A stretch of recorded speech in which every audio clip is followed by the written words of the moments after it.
पिछले 2 दिनों से भागलपुर के विक्रमशिला सेतु की सुरक्षा को लेकर चल रही खबरों पर प्रशासन ने पूरी तरह विराम लगा दिया है। सेतु के नीचे एक फॉल्स दीवार के नदी में गिरने की खबर के बाद एसडीओ विकास कुमार ने पुल निर्माण निगम के अभियंताओं की तकनीकी टीम के साथ मौके पर पहुंचकर विस्तृत निरीक्षण किया। निरीक्षण के बाद एसडीओ विकास कुमार ने स्पष्ट रूप से कहा कि विक्रमशिला सेतु के मुख्य स्ट्रक्चर या पाया संख्या 19 में किसी भी प्रकार की क्षति या डिफॉल्ट नहीं पाया गया है। उन्होंने बताया कि जो दीवार नदी में गिरी है वह पुल का स्थायी हिस्सा नहीं थी। एसडीओ ने तकनीकी जानकारी देते हुए बताया कि निर्माण कार्य के दौरान पानी के दबाव को कम करने के लिए अस्थायी रूप से फॉल्स दीवार बनाई जाती है। पुल का निर्माण पूरा होने के बाद इन्हें हटा दिया जाना था, लेकिन कुछ दीवारें शेष रह गई थी। इन्हीं में से एक पुरानी और खराब हो चुकी दीवार टूटकर नदी में गिरी है। प्रशासन ने निर्देश दिया कि ऐसी बची हुई अस्थायी दीवारों को जल्द ही पूरा तोड़कर हटा दिया जाएगा। प्रशासन ने उन मीडिया रिपोर्ट्स और सोशल मीडिया पोस्ट को पूरी तरह गलत करार दिया है जिनमें पुल के पायों को नुकसान पहुंचने की बात कही गई थी। एसडीओ ने आम नागरिकों से अपील किया है कि वे किसी भी तरह की अफवाह पर ध्यान न दें और आधिकारिक जानकारी पर ही विश्वास करें।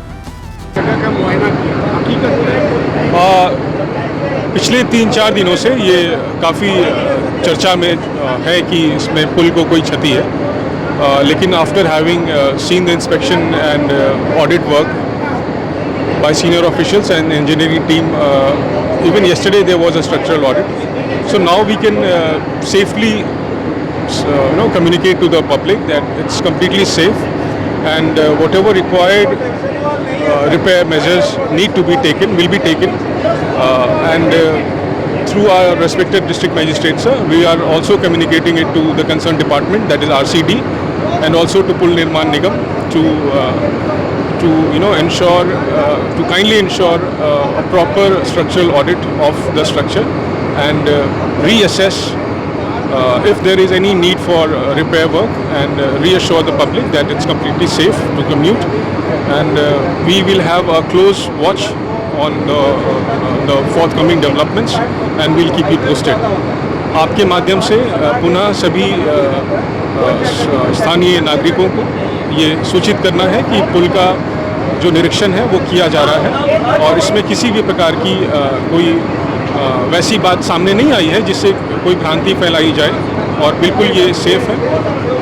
जो स्ट्रक्चर दिखाया जा रहा है कि टूटी है वो उसके कोर जो पार्ट है उसका वो हिस्सा नहीं है, वो एक आउटर रिंग होता है जिसको जैकेटिंग भी बोलते हैं इंजीनियरिंग टर्म्स में, और सीनियर इंजीनियर्स और चीफ इंजीनियर सर ने भी इसको माइक्रो असेसमेंट किया है और ये लगातार अभी कुछ दिन जारी रहेगा। बट वी ऑल्सो फ्लडी सीजन आने वाला है जी, उस प्रोटेक्शन वाल को फिर से रिपेयर करने की जरूरत मैं ये नहीं कह सकता, लेकिन जो इंजीनियरिंग टीम है उन्होंने कहा है कि इसकी आवश्यकता फ़िलहाल नहीं है। वो अपने जो इसके स्ट्रक्चरल ऑडिट है उसके पॉइंट ऑफ व्यू से उन्होंने इसको असेस किया होगा और वो जो हिस्सा है वो स्वतः ढह जाता है कुछ साल में। लगभग 25 वर्ष हो चुके हैं इस पुल के, तो उसमें that is none of a concern, बिल्कुल वो कोई घबराने की बात नहीं है। और डीएसपी साहब और जो भी अन्य सभी इससे संबंधित टीम है, ट्रैफिक के डीएसपी साहब हैं, सब लोग इस पर क्लोज वॉच रखेंगे and we'll have a review of the future.